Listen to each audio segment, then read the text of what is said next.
예, 지난주 월요일 우리 매일 성경 본문입니다. 저희가 마태복음 계속 묵상하고 있는데요. 월요일에 묵상한 본문이 마태복음 15장 오늘 본문이었습니다. 요즘에 한국에서 보도되는 그런 뉴스를 보면 참 안타까운 소식들이 많이 있습니다. 특별히 여러 가지 이유 때문에 생명을 포기하는 그런 사람들이 굉장히 많이 있습니다. 어떤 사람들은 생활 고호 때문에, 생계 문제 때문에 삶을 포기하는 그런 분들도 있고요. 또 어떤 분들은 어떠한 정치적인 신념 때문에 또 극단적인 선택을 하는 분들도 있습니다. 얼마 전에 들은 뉴스입니다. 30대의 젊은 엄마가 7살인 딸 아이와 함께 목숨을 끊었다라는 가슴 아픈 소식이 있었습니다. 이 아이가 태어날 직후부터 심한 아토피 증세를 가지고 있었습니다. 이 아토피 때문에 하루 종일 온몸을 가려워서 긁으면서 진물이 나고 피가 나는 그러한 어려움을 겪었습니다. 어떻게든 이걸 좀 고쳐보려고 그 어머니가 갖은 방법을 다 했는데 효과가 없었나 봅니다. 밤낮으로 계속해서 온몸을 피가 날 때까지 긁어야 하는, 그래야 하는 그 어린 아이를 보면서 안타까운 마음에 또 더 이상 좋아질 기미도 보이지 않고 또 7년 동안 수년 동안 고생하면서 이 아이에 매달려서 자기의 삶은 온전히 아무데도 없는 그러한 답답한 마음에 아주 극단적인 그런 선택을 했습니다. 제가 처음에 이 뉴스를 들을 때 그런 마음이 들었습니다. 아무리 그래도 그렇지 뭐 아토피 그 정도로 그렇게 어려운 결정을 내리나. 그런데 이게 그렇게 쉽게 생각할 문제가 아니란 걸 제가 좀 경험했는데요. 제 셋째 아이가 이제 6달 되었는데 지금은 많이 좋아졌습니다. 그런데 한 달 전부터 이 피부 가려움증 때문에 고생을 좀 많이 했습니다. 제가 병원에 갔더니 이 아토피는 아니고요. 아이들에게 흔하게 나타나는 피부성 지루염이라고 하는 질병인데 이 머리부터 이 간지럽기 시작해서 얼굴로 또 온 몸으로 내려오는 그래서 계속해서 그 간지러운 부분을 긁는 그런 질병입니다. 아이가 뭐 그 스스로 컨트롤할 수 없으니까 계속 긁습니다.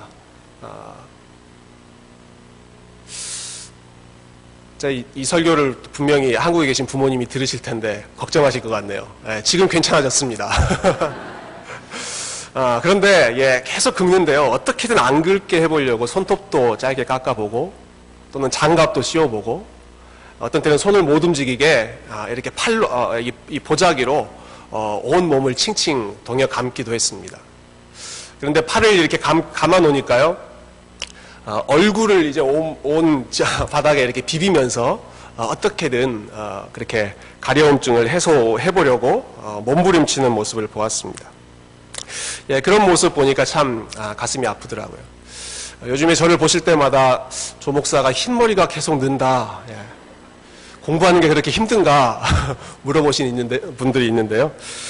공부가 제일 쉬웠습니다. 애들 키우는 게 힘든데 제 아내가 또 이 이야기를 들으면 힘든 건 난데 왜 생색은 당신이 내느냐 이렇게 한마디 할 것 같은데 저야 뭐 가끔 몇 시간 보면서도 그렇게 마음이 좋지 않은데 24시간 아이와 함께 있으면서 그런 모습을 본다면 얼마나 엄마의 마음이 무거울까. 그것을 7년 동안 수년 동안 어떠한 차도 없이 계속해서 뒷바라지하는 그 여인의 마음은 또 얼마나 무거웠을까 조금이나마 이해할 수 있었습니다. 여러분 우리가 함께 읽은 오늘 본문에 보시면 사랑하는 딸이 아픔 가운데 있는 여인을 만나게 됩니다. 딸이 아픕니다.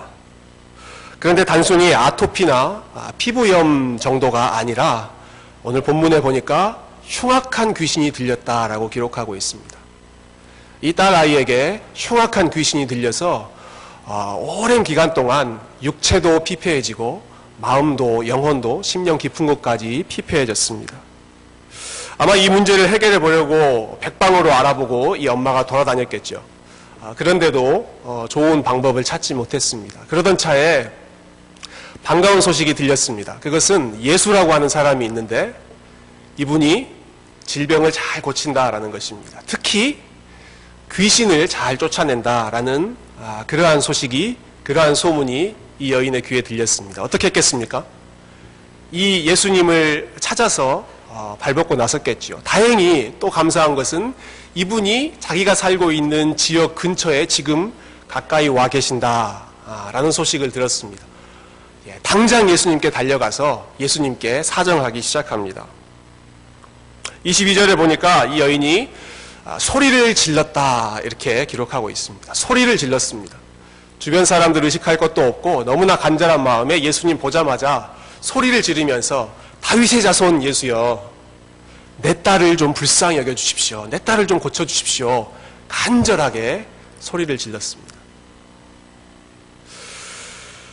그런데 예수님의 반응이 좀 뜻밖입니다. 23절 보시겠습니까? 23절 보시면 예수는 한 말씀도 대답하지 아니하시니 이렇게 되어 있습니다.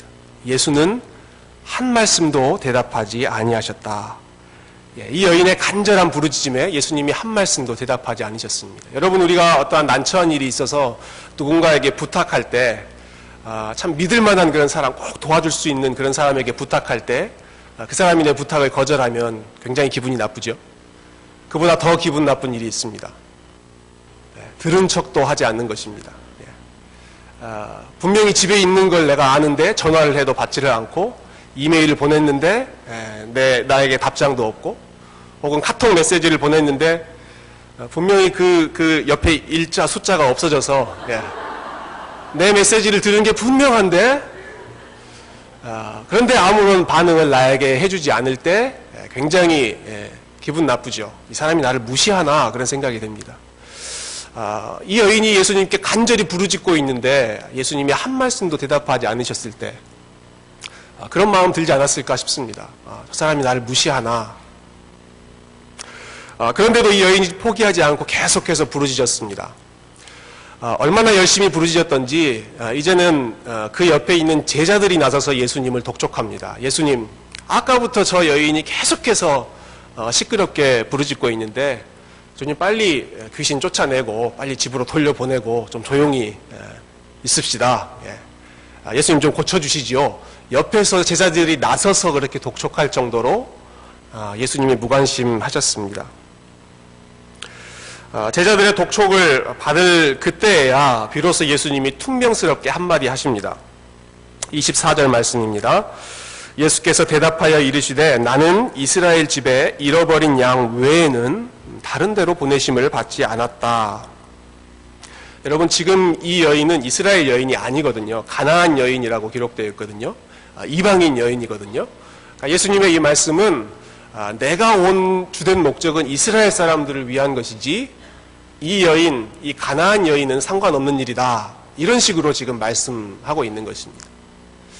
이 정도 되면 자존심 상해서 그냥 돌아갈 법도 한데 이 여인이 아직도 매달립니다. 오히려 더 간절히 주님께 매달립니다. 예수님 앞에 결국에는 무릎 꿇고 절하면서 딸을 고쳐달라고 사정합니다. 그때 예수님께서 세 번째 반응을 보이십니다. 26절입니다. 여러분 26절 한번 같이 읽으실까요? 26절 시작.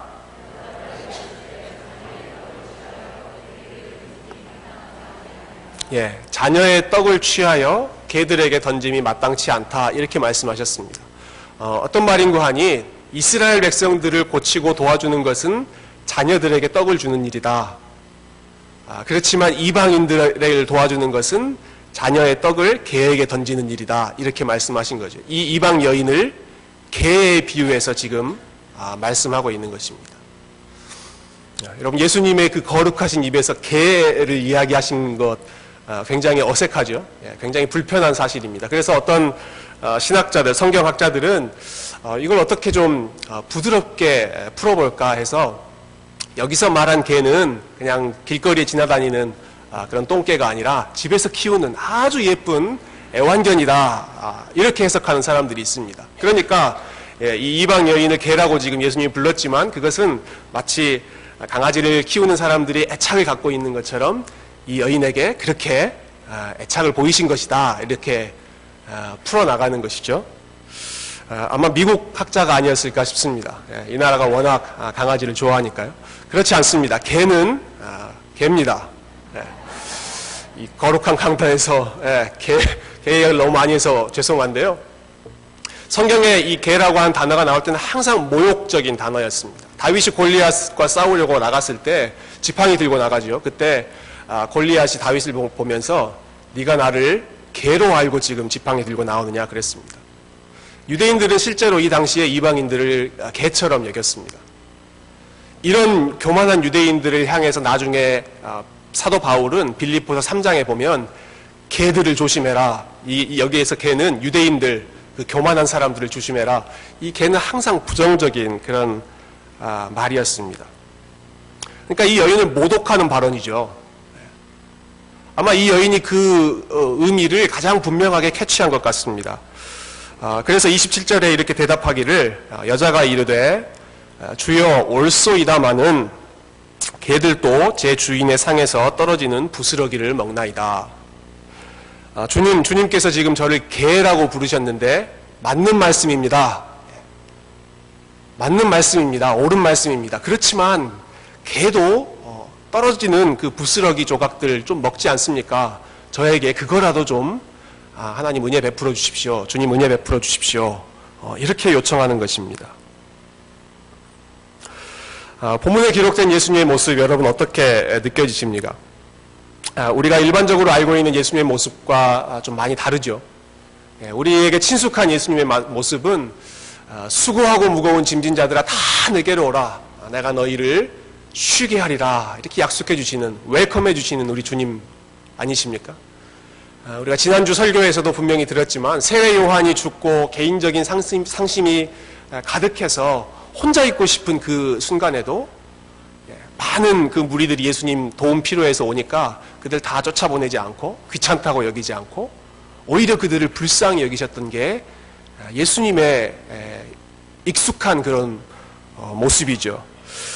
그런데 오늘 본문에 나오는 부르짖는 소리에 대답도 해주지 않고 이방인이라고 무시하고 개 취급하는 이런 예수님의 모습을 우리가 어떻게 이해해야 할까요? 저는 오늘 본문이 시작되는 21절 말씀에서 그 실마리를 우리가 찾을 수 있다고 생각합니다. 21절 다시 한번 돌아가 보시면 예수께서 거기서 나가사 두로와 시돈 지방으로 들어가시니 이렇게 되어 있습니다. 예수께서 거기서 나가사, 여기 거기는 이런 복음서를 읽을 때 그 예수님의 그 이동 경로, 장소가 어떻게 바뀌신 것을 보면 참 도움이 되는데요. 여기 거기서는 예수님께서 마지막으로 머무셨던 갈릴리 호수에 있는 게네사렛이라고 하는 지역입니다. 마태복음 14장 마지막 부분에 보면 그 내용이 나오는데요. 예수님의 갈릴리 지역에서 떠나서 두로와 시돈 지역으로 들어가셨다라고 말씀하고 있습니다. 갈릴리 지역은 유대인들이 살고 있는 지역입니다. 두로와 시돈은 이방 사람들이 살고 있는 지역입니다. 예수님이 지금 유대인 지역을 떠나서 이방 사람들이 머물고 있는 지역에 들어가서 그 지역의 사람들을 만나고 계시는 것입니다. 그러니까 이 여인에게 말씀하실 때에는 나는 이스라엘 사람들에게만 관심이 있다. 그렇게 표면적으로 말씀을 하셨지만 사실은 그것이 예수님의 본심이 아니라고 하는 것을 예수님의 행동을 통해서 우리가 알 수 있죠. 예수님의 본심은 이방인들에게도 관심을 가지고 계셨고 그들을 만나기 위해 찾아가셨다라고 하는 것입니다. 여러분 요한복음 4장에서 예수님이 사마리아 여인 만나는 장면 잘 아시죠? 유대인들이 사마리아 지역을 건너가려고 하지 않았습니다. 통과하려고 하지 않았습니다. 그렇지만 예수님은 사마리아 지역에 들어가셔서 그 지역에서 곤고한 삶을 살고 있는 그 사마리아 여인을 만나셨죠. 오늘 본문에서도 마찬가지로 이 두로와 시돈 지역에 거하고 있는 가나안 여인, 이 여인뿐만 아니라 이 여인과 비슷한 많은 아픔을 가지고 있는 사람들을 찾으러, 그들을 만나시러, 그들을 도와주러 지금 이방 지역으로 들어가셨다라고 하는 것입니다. 그러니까 아마 이 여인은 이 점을 눈치채지 않았을까 한번 추측해 볼만합니다. 분명히 예수님이 지금 말씀으로는 이방인들 내 관심 없다 그렇게 말씀하시지만 아니 저분 지금 우리를 도와주려고 우리 만나려고 오신 분인데 저거는 분명히 저분의 본심이 아닐 거다. 예수님은 이방인들까지도 마음에 품고 계시는 분이다 라는 것을 붙잡았던 것입니다.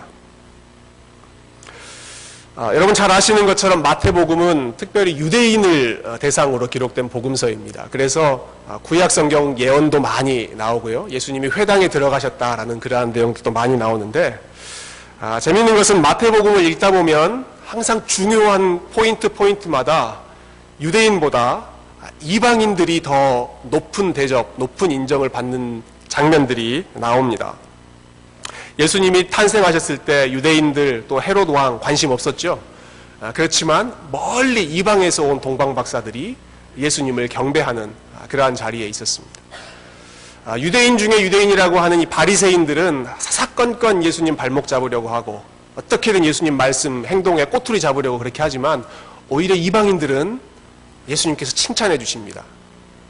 그 대표적인 경우가 한 사람이 자기 신하, 자기의 종이 아팠을 때 예수님께 나오는 경우가 있죠. 그때 예수님 제 종이 아픕니다. 죽을 병에 걸렸습니다. 살려주십시오. 이렇게 요청하면서, 그런데 직접 오실 것까지는 없습니다.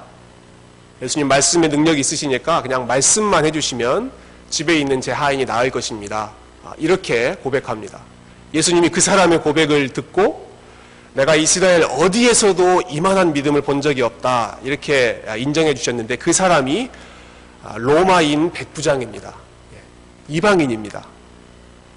오늘 본문에서도 이 이방 여인을 향해서 예수님께서 결국은 네 믿음이 정말 크다라고 칭찬하셨습니다.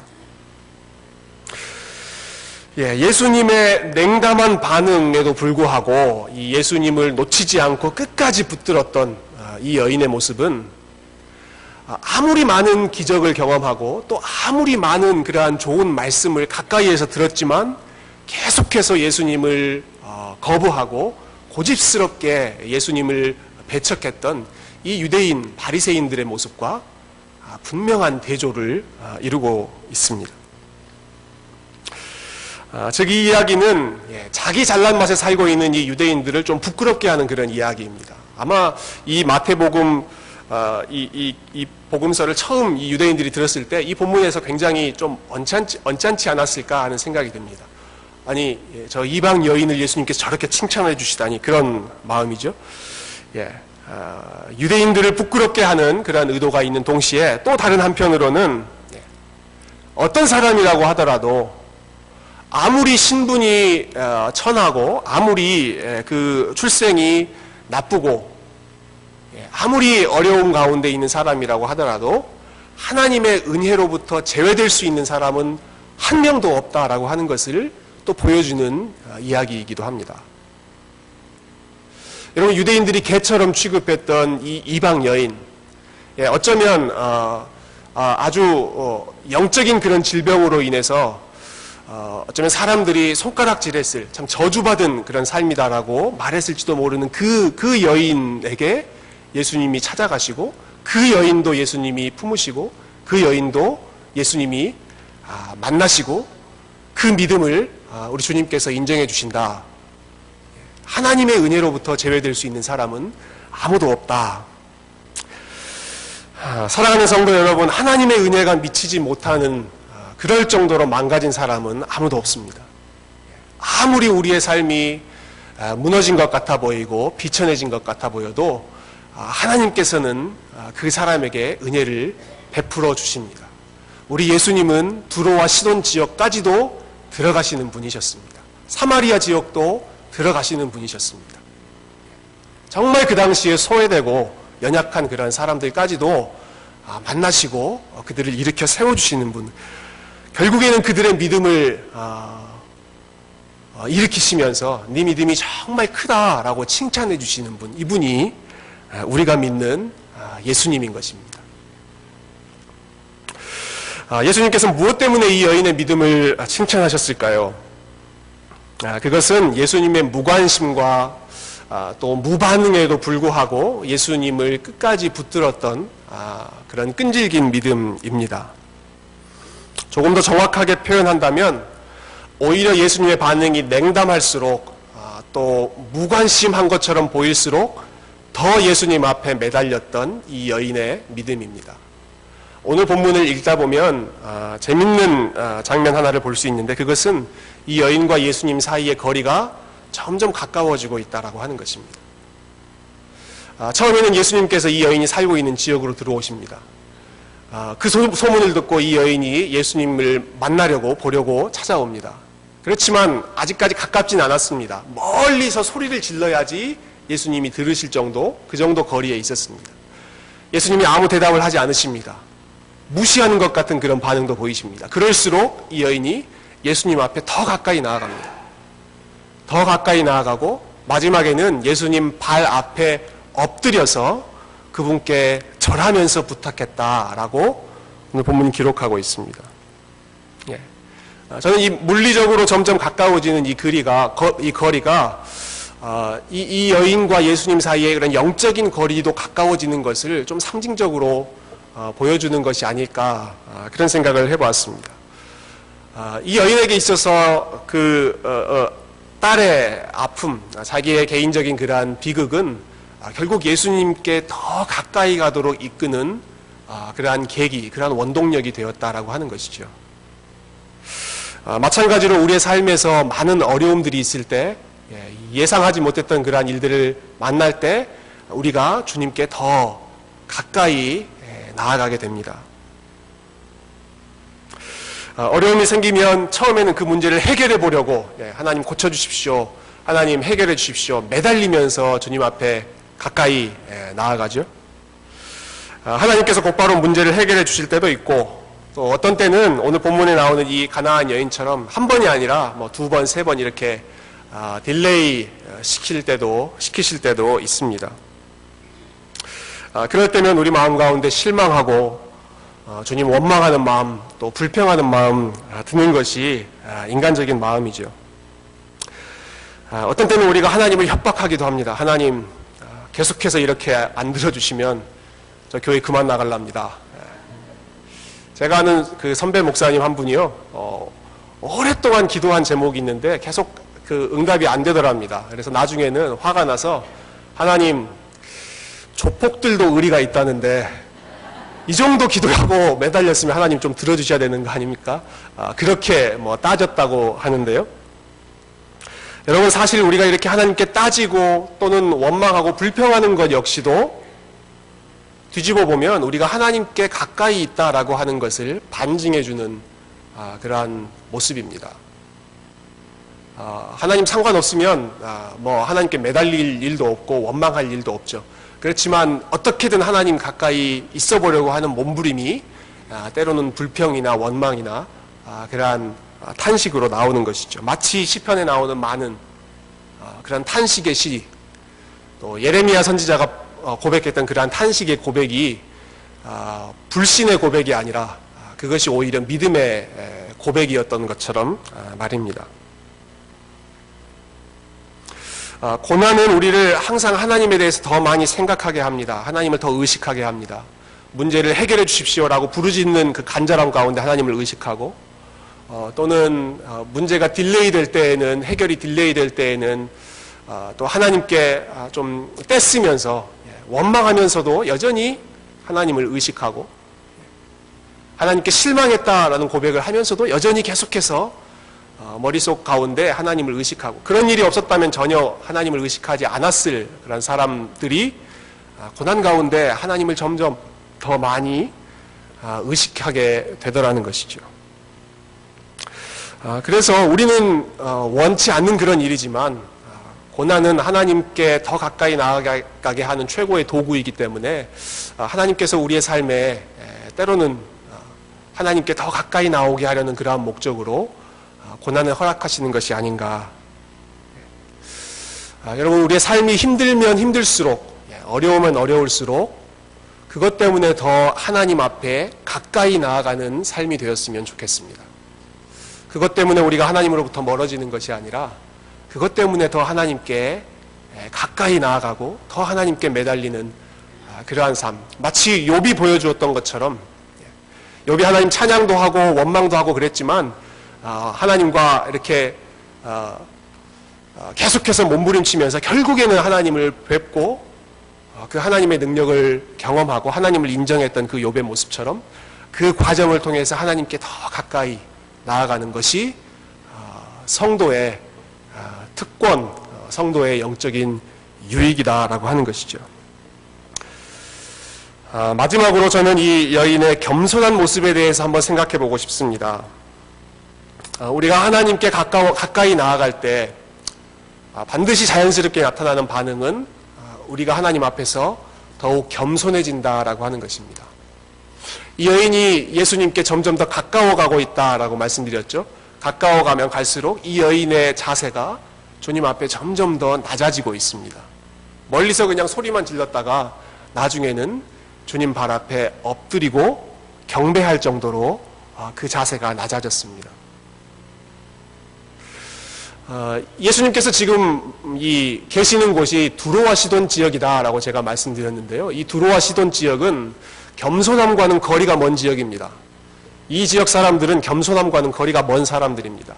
구약시대에 두로와 시돈 하면 항상 돈 있다고 힘 있다고 사람들 무시하고 다른 지역 무시하는 그러한 지역이 이 두로와 시돈 지역이었습니다. 그래서 이 선지자들이 항상 이 두로와 시돈 지역 하면 너희의 교만함을 하나님이 심판하실 것이다.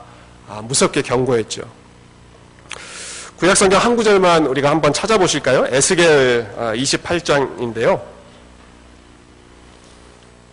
예, 구약성경 1193쪽에 있습니다. 에스겔 28장. 예, 1절부터 5절까지 우리 5절 말씀만 찾으셔서 한번 보면 좋겠습니다. 두로 지역을 다스리던 왕에게 하는 하나님의 경고의 말씀인데요. 한 절씩 교독하시죠. 제가 먼저 1절 읽겠습니다. 또 여호와의 말씀이 내게 임하여 이르시되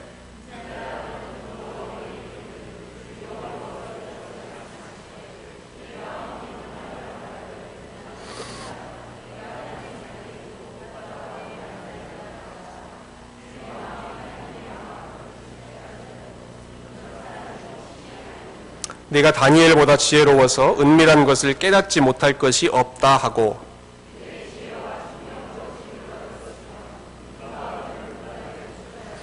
같이 읽겠습니다. 내 큰 지혜와 내 무역으로 재물을 더하고 그 재물로 말미암아 내 마음이 교만하여졌도다. 이 두로 왕을 심판하는 책망하는 내용이죠. 지혜가 뛰어나다고 해서 또 돈이 많다고 해서 힘이 있다고 해서 스스로를 심지어는 나는 신이다 이렇게 고백할 정도로 두로 지역의 왕이 높아져 있는데 하나님께서 그 모습을 책망하고 계시는 것입니다.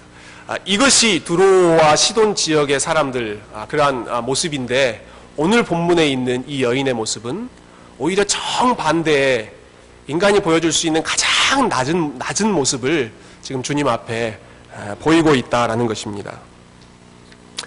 예수님께 무릎을 꿇고 경배합니다. 심지어는 모욕적인 그런 표현을 들어도 상관하지 않습니다. 주님 맞습니다. 주님께서 말씀하신 것처럼 저는 개와 같이 비천한 존재입니다. 하나님께서 예수님께서 저를 불쌍히 여겨주시지 않으면 은혜를 베풀어 주시지 않으면 도저히 이 상황을 넘길 수 없는 지극히 약하고 연약한 존재입니다. 이게 이 여인의 고백이죠. 어찌 보면 참 인간적으로 너무 비굴해 보이는 것 같은 그러한 모습입니다. 여러분 이 여인의 모습 보실 때 참 저렇게까지 해야 되나 라는 생각 드시지 않습니까? 저렇게까지 비굴해져야 되나? 혹시 그런 마음이 우리 가운데 조금이라도 있다면 우리가 아직 하나님 앞에 하나님이 어떠한 분이시고 내가 어떠한 존재인지를 아직 제대로 알지 못하고 있는 것입니다. 하나님을 제대로 만난 사람은 언제나 이 여인처럼 정말 인간적인 눈으로 보면 너무나 비굴할 정도로 겸손하게 무릎을 꿇는 사람이었습니다. 선지자 이사야가 그랬습니다. 성전에서 거룩하신 그 하나님을 뵀을 때 그가 무릎 꿇고 주님 저는 부정한 입술을 가진 사람입니다 라고 회개했습니다. 베드로가 마찬가지였습니다. 갈릴리에서 예수 그리스도의 기적을 경험했을 때 베드로가 보였던 반응은 주님, 저는 죄인입니다. 저를 떠나십시오 라고 말했지요. 오늘 본문에 나오는 이 여인 역시도 한없이 스스로를 낮추며 예수님의 은혜만을 붙잡고 있는 것입니다. 하나님을 가까이 하는 사람, 하나님께 더 가까이 나아가는 사람은 언제나 그 삶에서 하나님 앞에서 더 낮아지고 겸손해지는 삶의 열매가 맺힌다라고 하는 사실. 저와 여러분이 하나님 앞에서 더욱 점점 더 시간이 지나면 지날수록 더 겸손해지는 그러한 삶이 되었으면 좋겠습니다. 말씀을 맺습니다. 20세기 그리고 오늘날까지도 이 영국과 미국 뿐만 아니라 전 세계의 복음주의 신학을 이끌었던 아주 훌륭한 신학자가 한 분 계십니다. 제임스 패커라고 하는 신학자이신데요. 이분이 쓴 책 하나님을 아는 지식, Knowing God이라고 하는 책을 아마 읽어보신 분들도 많이 있을 겁니다. 신학책으로는 참 드물게 1000만 권 이상 팔리는 참 베스트셀러가 되었습니다. 이분이 이 책에서 인간이 지혜로워진다라고 하는 것을 다음과 같이 설명했습니다. 사람들은 지식이 쌓이고 경험이 쌓이면서 점점 지혜로워진다고 생각한다. 전에는 알지 못했던 것들을 이해하게 되고, 전에는 해결하지 못했던 것들을 해결하게 되고, 전에는 답하지 못했던 질문들을 답할 수 있게 될 때 사람들은 스스로 지혜로워졌다라고 생각한다. 맞는 말이죠. 예전에는 경험이 부족하고 또 지식이 부족해서 알지 못했던 것들을 시간이 지나면 지날수록 더 많이 알게 되는 그런 경우가 분명히 있죠. 저도 이제 어린애들이 셋이 됐는데 이제 막 아이들 낳아서 키우는 그러한 사람들 보면 해주고 싶은 이야기가 참 많습니다. 애는 이렇게 키워야 된다. 아프면 어떻게 해야 된다. 아마 저를 보시면서 나중에 청소년 때가 되면 이렇게 하라라고 또 조언해주고 싶은 또 우리 중년의 성도님들이 많이 계시겠죠. 시간이 지나면 지날수록, 연륜이 지나면 지날수록 삶의 지혜가 더해지고 또 경험이 더 풍성해져서 더 많은 것을 사람들에게 가르쳐 줄 수 있는 위치에 오르는 것, 그 당연한 결과라고 생각합니다. 그런데 이 제임스 패커 목사님이 그 다음에 결론으로 이렇게 말씀하십니다. 사람들이 그렇게 지혜를 생각하지만 참된 지혜는 나의 지혜, 내가 알고 있는 것이 많아져서 사람들에게 더 많은 것을 가르쳐 줄 수 있는, 그렇게 되는 것이 아니라 참된 지혜는 하나님만 유일하게 지혜로우신 분이신 것을 더 깊이 인정하는 것이다. 정말 지혜로운 사람은 자신이 지혜로운 것, 자신의 어떠한 것을 이야기하는 것이 아니라 정말 지혜로운 사람은 나는 지혜가 없고 하나님만 지혜로운 분이십니다 라는 것을 인정해주는 사람이 정말 지혜로운 사람이라고 하는 것입니다. 저는 거룩도 마찬가지이지 않나 싶어요. 우리가 거룩해진다고 했을 때 평생 우리가 거룩해지는 그런 노력을 해야 되지만 우리가 점점 더 거룩해지는 것은 내 삶이 점점 흠잡을 게 없어지는 그러한 삶으로 변하는 것이 아니라 거룩해지는 노력을 하면 할수록 참 나는 거룩하지 못한 사람이고 우리 주님만 정말 거룩하신 분입니다. 이것을 더 인정하는 것이 진정 거룩해지는 성화의 그런 길을 걸어가는 사람이겠죠. 이러한 고백, 하나님만 유일하게 지혜로우신 분입니다. 하나님만 유일하게 거룩하신 분입니다. 이러한 고백은 우리 하나님 앞에 가까이 나아가면 나아갈수록 점점 그 마음이 낮아지고 겸손해졌던 사람들만 할 수 있는 참으로 귀한 믿음의 고백입니다. 사랑하는 성도 여러분, 저와 여러분의 삶이 우리 하나님 앞에서 더 겸손해질 수 있기를 바랍니다. 이 일을 위해서 때로는 하나님께서 우리에게 어려움을 허락하셔서 주님 앞에 더 가까이 나아오게 하시기도 하고, 때로는 차가운 반응을 보이는 것처럼 그렇게 느껴질 때도 있습니다. 우리의 믿음을 테스트하시기 위해 그렇게 하시기도 하고, 우리로 하여금 더 주님께 매달리게 하기 위해서 그렇게 하시기도 하지요. 그렇지만 우리 주님의 본심이 무엇인지, 우리 하나님의 본심이 무엇인지를 저와 여러분이 잊지 않았으면 좋겠습니다. 이방 여인, 이방 지역까지도 서슴지 않고 들어가셨던 그분이 우리 주님이셨고, 자기 아들을 아끼지 않고 우리를 위해 온전히 내어주셨던 분이 우리 하나님이신 것을 저희가 잊지 않고, 예수님의 낯선 모습 배후에 있는 그 예수님의 본심, 우리 하나님의 뜨거운 마음을 저와 여러분 이번 한 주도 기억하며 우리 하나님의 사랑 앞에 또 그분의 지혜 앞에 더욱 겸손한 삶의 열매를 올려드리는 우리 믿음의 백성들 다 되시기를 주님의 이름으로 축원합니다. 함께 기도하겠습니다.